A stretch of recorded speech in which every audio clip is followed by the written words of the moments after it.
dear God, where do I even begin with this? There's so much new lore that fleshes out heaven. We learn we learn more about the Council of Angels, and maybe even the one that struck Gabriel down, but I'm not sure, okay? You know, we learn a bit about the ones that Gabriel struck down. Either that, or it's a completely separate council, or certain elevated ones. I'm not sure how to explain this properly, you know, with, I just genuinely don't, because this is genuinely, like, crazy. The amount of lore we got in, like, 4 just missions is insane.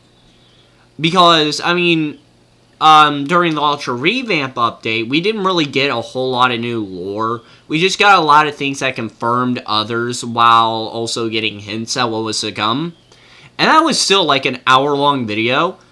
This one is a single layer. 4 whole new levels. And this adds so much about not just about V1, but it also adds a bunch of lore for Heaven. And we don't even have the secret level yet. And the amount of lore we get in like a single painting says so much. But anyways. So, I'm unsure, like, there is so much. So, let's take it from the top, brief recap, so we can transition to, you know, what's going on. So, let's take this from the top. Brief recap is needed for the first 2 things I'll cover. So, the last war was World War I on steroids. And we ended up creating machines that run on blood. And this has led to 3 classes of blood machines.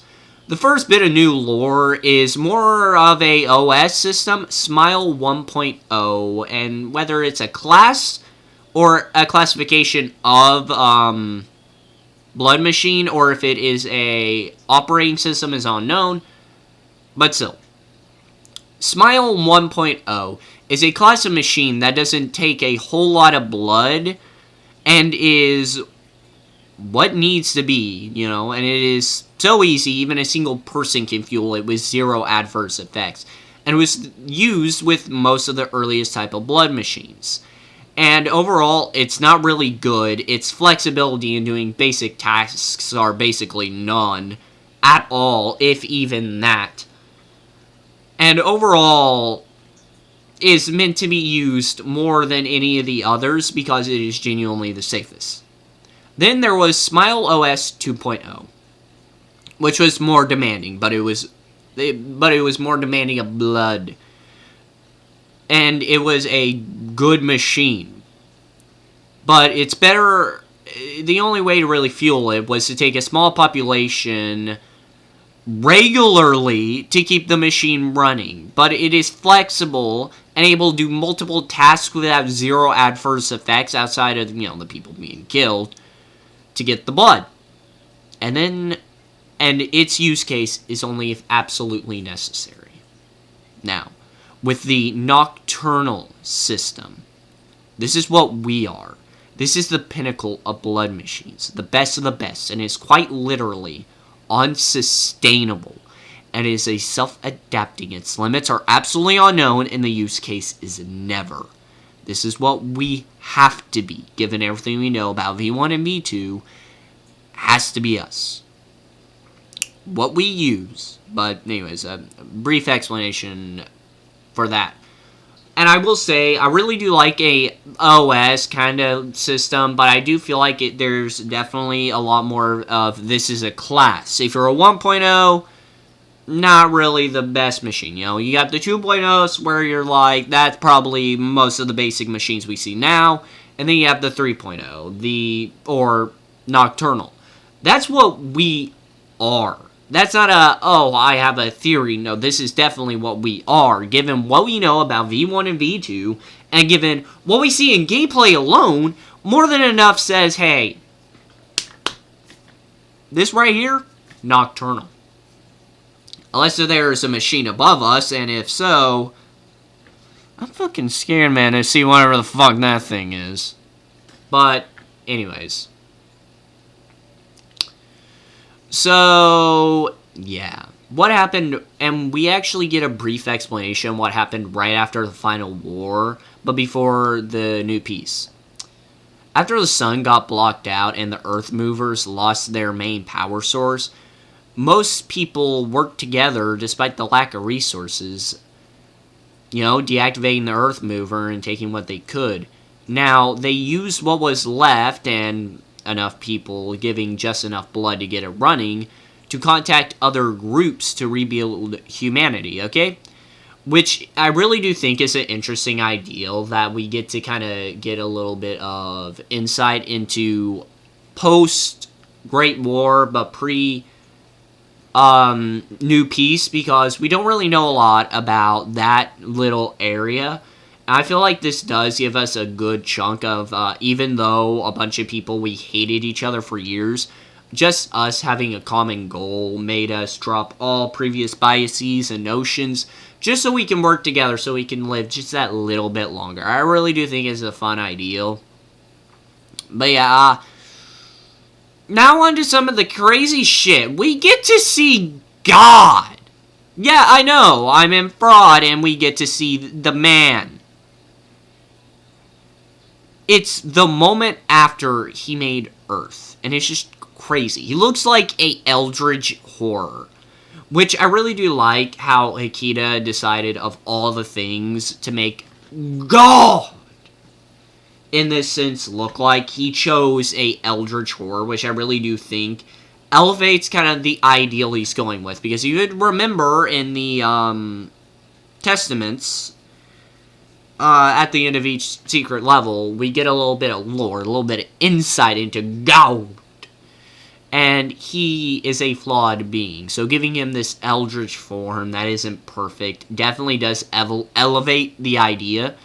Which, I don't know if Hikita did that on purpose, or if this is more of an accident thing. But, again, it's Hikita. You never know with the guy.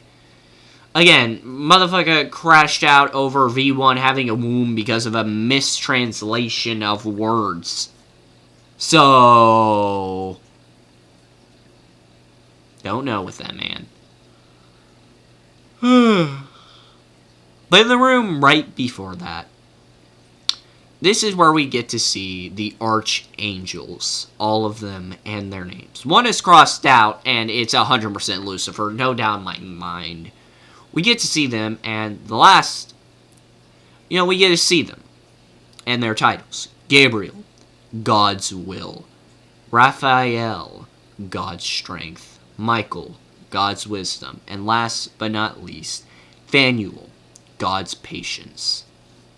This painting proves that there are more people like Gabriel. I think that may be very important sooner or later, either replacing the council due to the entire civil war that Gabriel either on purpose or inadvertently caused.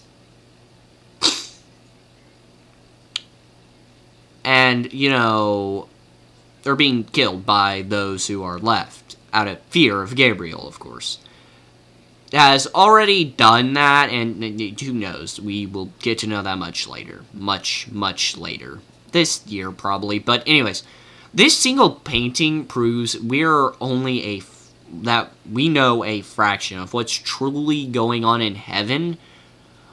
Which, speaking of, I do want to mention a few things. I really do think that either these other archangels either are going to be murdered because of, fear of them speaking out, just like what Gabriel did, right?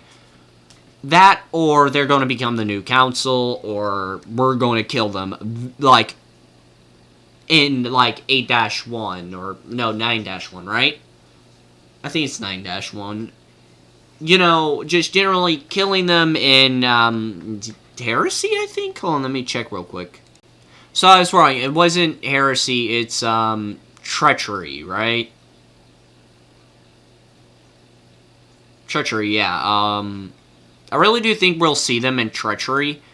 And given what Gabriel's just done, him being in treachery, I think is a really cool ideal.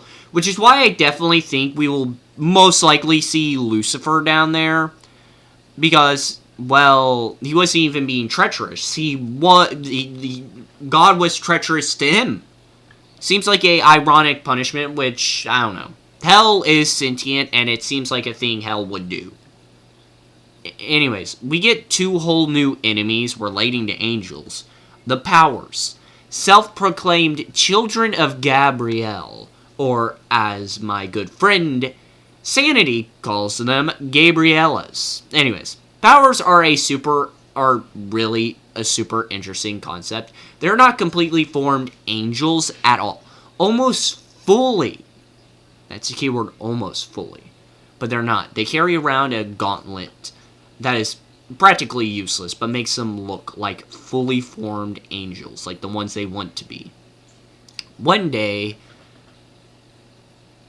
Gabriel trains some of them, right? And they eventually, most if not all powers, they're called this because they were trained directly under Gabriel and have become his disciples, a lot of them. But after Gabriel left to become Judge of Hell, over time they slowly gave into the vanity of their peers, while still keeping the appearance of Gabriel as much as they can. And they aren't as strong as other angels, because they have to yell out their weapons so it can form before they can use it. And, they also gain taunting from Gabriel. But that taunting isn't for nothing. They can hit like a fucking train. And given how we have to deal with 4 of them, all within 2 rooms, shows that Hikita, why a very, very, very, very kind god, is not a merciful one, and he is very much a mean god. And there are statues of them in 1-3, which is kind of fucking insane that they were kind of, foreshrouded for a long time. And given how the whole we are the children of Gabriel thing, while angels don't have genders, due to the fact that they can't fuck, therefore can't have children, when, the Powers first said that, it kind of threw me through a loop.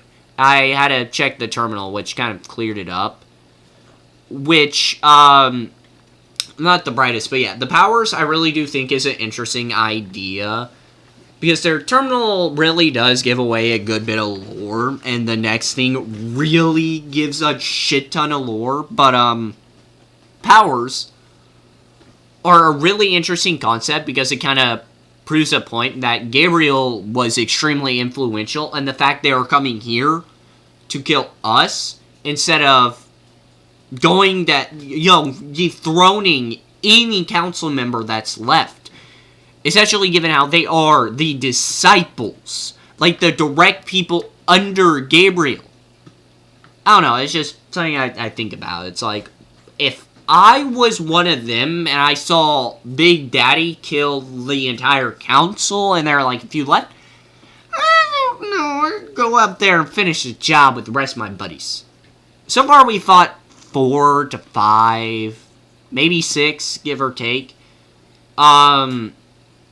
It just really kind of put into perspective how influential Gabriel is, and just truly how extensive heaven is. And we don't even know the full extent of, like, anything. Like, we barely know the full extent of, like, how hell works. Even then, we don't truly know, which, I don't know, I thought the Powers were a good ideal, Anyways, another angel that has some insane lore are providences. They were sent to hell to find Gabriel because heaven is about to go into a civil war. And the council, what's left of them, believes if they can bring him back, it will prevent this civil war. Because they are the fastest of the angels in all of heaven. They have been sent. And because of how valuable this is, they have been allowed their sight. A vow made by the Father after an unknown incident in hell. Whatever happened in hell, the Father didn't want anyone didn't want them to have vision, meaning they probably saw what hell truly was, or at least a part of it. Again, that's a bit of a theory, but they're made out of pure light, and the only reason we see them the way we do is because we quite literally cannot, our V1's sensors quite literally cannot perceive it. So we give it a decent idea of what it looks like, but really toned down so we can see it. And it can't be perceived by humans without blinding them, which, neat. And their beams are so fast that even V models can't deal with them head on, and must be avoided. But I didn't expect this to be a threat, like this big, especially being just a lesser angel. I really do love the biblically accurate angel aesthetic. It was really inspired by the Seraphim, which I love this ideal. Like, it's really fun. I really do think Akita is a lot smarter than we give him credit by, like, a ton. Which I really do like the providences. I really do like how they give you an idea without spoiling it, right? I really do think that, even if Gabriel doesn't get captured and brought back to the council, I 100% think he's going to die, like, 100%. Either he's going to get brought back to the council and either finish it or die, or he's going to die by our hands, or I personally think V1 is going to lose. And the reason why I think this is because there's not another layer. Unless we fight him on 9-1, we're going to die. If we fight him on 9-1, then okay. But if we fight him on 9-2, I think he's going to kill us. Either that, or we're going to see what hell is, or no, God. Because I do feel like, given how this is God Fist suicide, like, that's a fucking layer, I think we're going to find God's corpse. Or God is hell now, or something like that, given how hell works. I really do think it's going to be, like, an extremely gruesome scene. Because I really do think the end of the game is going to go out the way it began. Guns fucking swinging. But, anyways, before I talk about a couple of the next enemies, that kind of crazy shit, I figure I'm going to tell you what happened in the layers first. The first level, you go through a TV and see, like, pieces of fraud, which is fucking insane. And it is genuinely insane how it shifts. And we do get to see a piece of hell in a future episode. Well, not future episode, but future level, which I do want to talk about. The first level's where we see all the rooms, like the important ones, and it's kind of crazy how we get to see how the levels work, because it's a lot of shifting parts, which it isn't as many shifting parts in 9-1. It is a lot more showing off a fraction of what hell can do, right? I really do think it's interesting. Then in 9-2, we do... I don't think we do the mirror mechanic yet. I don't think. Do we? We do. Okay, so we go through a pond and, like, beautiful level, right? We go through mirrors, which kind of mindfucky. And it does kind of give you a bit of headache at certain parts where it's really pushing what fraud is. Which kind of makes me wonder if it took Akita like this long to make this layer. Dear God, imagine how quickly he's going to get the final layer out. Either that or he's working so hard on the secret mission it'll take another year. Anyways, so, yeah. As we go through it, we notice our reflection. We then find a book, which is the one that explained everything that happened. We then have to fight the mirror monster, and it is a really interesting fight. I really love the ideal, but motherfucker, this shit is either really difficult if you're lucky, really difficult if you're unlucky, and a fucking cakewalk if you're lucky. Which I really hate how luck really does dictate, because it entirely dictates what, like, form that you deal with. You know, what phase it fucks you in, essentially. Then in 9-3, it's a lot of, like, shifting. It opens up with, I think, Castlevania, the opening room, and then you go into it, and it's just, like, moving rooms all over the place, and it, like, fucked with my brain so much, which is why I died a lot, outside of the fact I'm just bad at the fucking game. I haven't played it in a while. Other than warming up when I knew it was coming out next week, and, like, I was having a hard time keeping up, because it was, like, a complete sensory overload, and I don't really do well with that. We then have to do a double skull thing where we have to find both skulls, and each one of them has a different concept. One room is a lot of shifting, a lot of moving, and then the other one is where one part of the room is this, the other part of the room is this, and it shifts back and forth, and as you kill enemies, if you kill, let's say, a husk, and on the other side that husk would be a soldier. If you kill the husk, the soldier is dead in the other universe because you killed the husk. And if you killed the soldier, the husk would be dead, you know?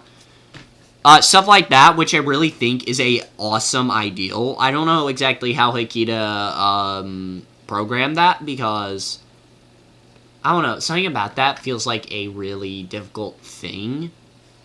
But it's really, really fucking cool.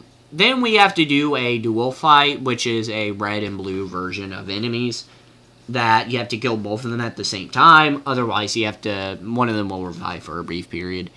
Which, it has two ferrymen, which I really like the reflection ideal. It's just the fact it was ferrymen that kind of ruined that. Because when it comes to ferrymen, they are extremely fucking broken. Like, I don't know what I would have proposed, but, like, I don't know, I feel like the ferrymen are a bit difficult for this, but I mean, I beat it with, like, within two tries. I can't remember, it's been, like, a while. Which, I love the ideal, but anyways. We then fight our way through the rest of the level, which is just more mindfuckery. And then it's done. Just kidding. We then have to fight our way through the fucking galaxy.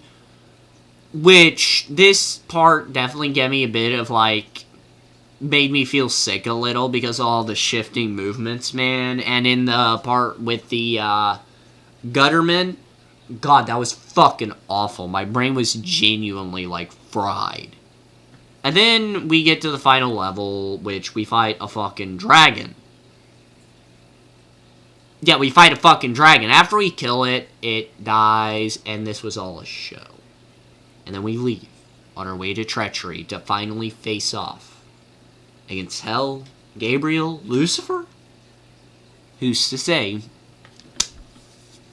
So, I genuinely think this will come out very soon, but anyways, this is probably the earliest I've been on something.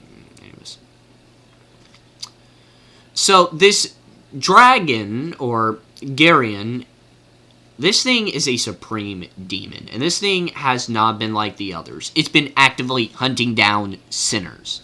Not like the others that will kill whoever is within their path and whatever it comes across. But no, this thing hunts them down with a fucking bow it made of itself.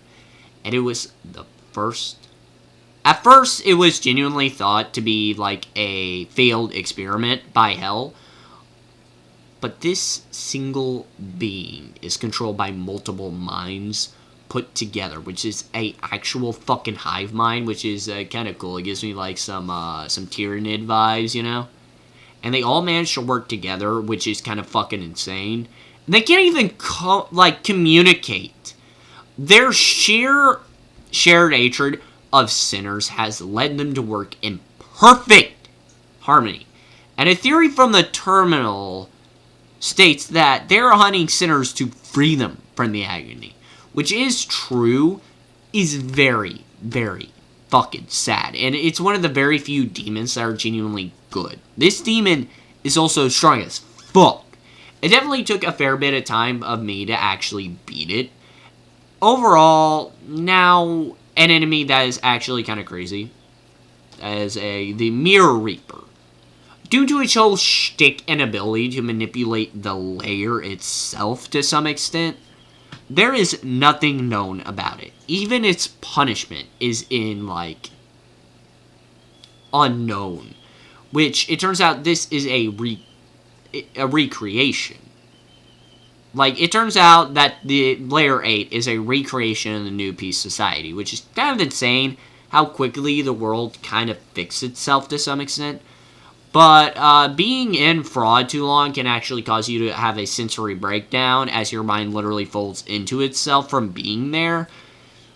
Not wrong. I mean, I kind of felt that just by fucking playing it, but anyways. But it's just being in a place so wrong yet right, it kind of breaks you. And we all know, and it is actually a amalgamation of husks. And that's about it, but given how there's only one of them, that means whatever the fuck happened to the others in this layer is much, much worse. This thing is actually crazy and is a really fun enemy. I will admit, I am not the biggest fan of the mirror mechanic, but it is crazy, and I really do think it was executed perfectly, which is kind of a rarity. I understand when it comes to balancing and shit that can be kind of difficult, but I do really think Hikita nailed it with this, which is a rare Hikita W. Well, not to insult him or say he's bad at game development. I really do feel like he really do can't even speak anymore, but I really do think he does have problems with making a sandbox, right? Because everything from Act 1 and 2, for the most part, felt like a meaningful addition that expanded upon the lore, added new and fun mechanics, while still being unique enough and fun in the sandbox, right? And then when you got to the Guttermen and Gutter Tanks, and the Snipers, I don't know, the Guttermen and Gutter Tanks, I don't know, they feel like they kind of fuck with, the pre-established meta of, how the sandbox works.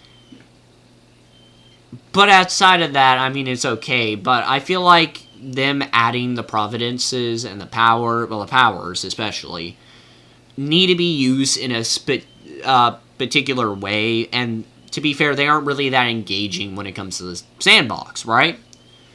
Because they're just, for the Providences, they're literally just, more annoying normal angel things. What are they fucking called? I can't remember. But they're just more annoying versions of that with a tracking projectile and a fucking laser. That's about it. And the powers are just weaker Gabriels.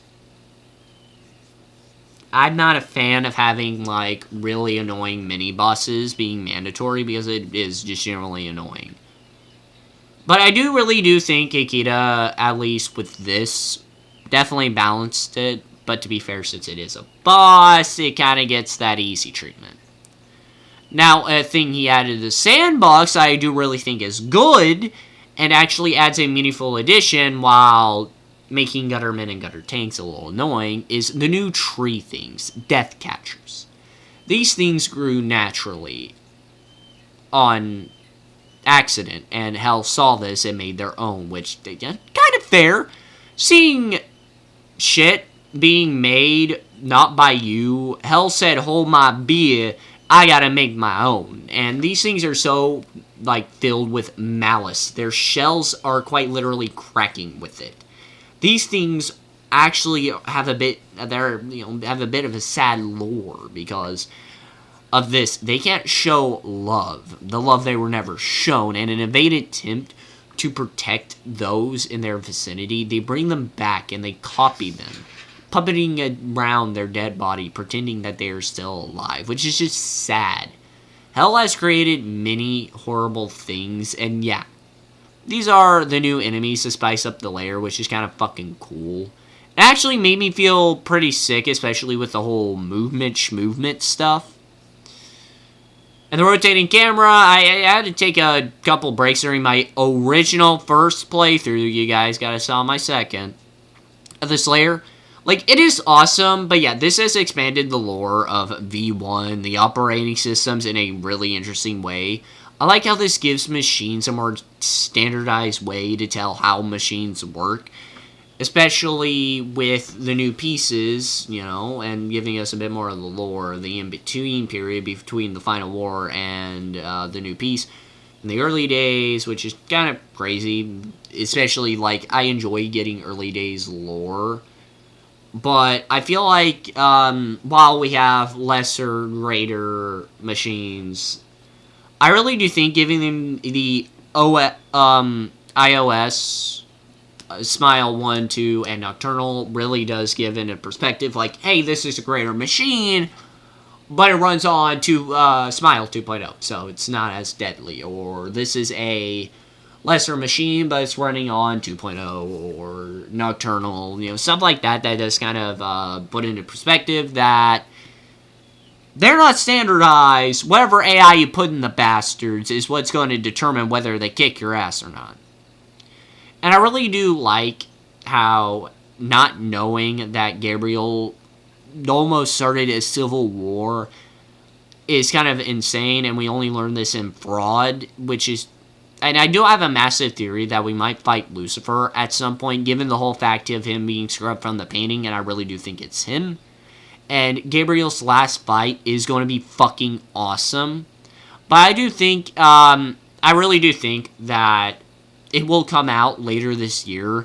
Given how it took him, like, a year or two to make these, you know, given how it's just 2 levels, and these are 4, and it took it, like, a year or two, I'm very sure it will come out, and, like, you know, given how those 4 levels only took a year or two, given how there's no way these can be even more intensive, I do think it will come out later this year. But until then, there's a bunch, you know, a bunch more. And if there is, give me a heads up, because if you haven't noticed, Ultrakill is, like, one of my top 5 favorite games, like, genuinely. You know, number 1 with Halo, number 2, 40k, Warhammer 40k. It flip-flops between them, honestly. 3 is obviously Devil May Cry, number 4 is Ultrakill, and 5 is the Funny Bear game that has consumed way too much of my life. But I really do think that Ultrakill is a really cool game, and I'm really happy that it is going to be finished very soon, I think. But I am quite concerned of a few things. Like, how is he going to end this in 2 levels? He's going to have to do some, like, monumental shit to make sure everything works correctly and adds a meaningful and satisfying end. Which is definitely a bit of a monumental task, I'm not going to lie. But I do think he is definitely able to do it because, I mean, it's fucking Hikita. He has pulled through before. But overall, I really do think this new layer added a lot of interesting ideals, but I do think it definitely needed a bit more of an oomph in the lore department. Because while it did reveal a lot of lore, we don't really understand how a lot of things work. And given how this is treachery, you could have had a few... Well, not treachery, but the fact this is fraud, you could have had a few bits of lore, you know? Or explain how the fucking Father's Light works. But anyways, man, this is probably the most recent I've actually been to something. Oh, and by the way, just know I could have just re-uploaded the other 2 videos and called it All the Lore You Need to Know Before Ultrakill Fraud. But I didn't do that because professionals have standards. I may be no professional, but I have respect for my viewers. Because that's a thing that I noticed when Requiem, Resident Evil Requiem is coming. I fucking love the word Requiem, but anyways. When Resident Evil Requiem was coming out, a lot of people that made previous lore videos on either Resident Evil or had something planned, just shit out a couple extremely long videos and called it Everything You Need to Know because they wanted money. I didn't do that because I genuinely do have respect for anybody who sticks around to watch this, because this is a lot of just pure autism being sprayed onto your screen. But anyways, with that being said, you know the YouTube spiel, right? Like, subscribe, like, and share. Doing that allows you to see more videos by yours truly and gives the algorithm the heads up to push this video. Well, you can check out my others if you want, because I talk about a bunch of other games like Halo. I have one video on Ultrakill, but I also cover 2 shows I really like Indie Cross and Red vs. Blue. I also talked about Valve games like all of Half-Life, Portal. Not talking about TF2 because I kind of decided there's a little thing there. And I'm also working on a lot of projects I think you guys are going to be extremely excited to see. I may or may not have a certain game. I mentioned a game that's going to be turned into a video very, very soon. Earlier. But yeah, stick around. You might see something you like.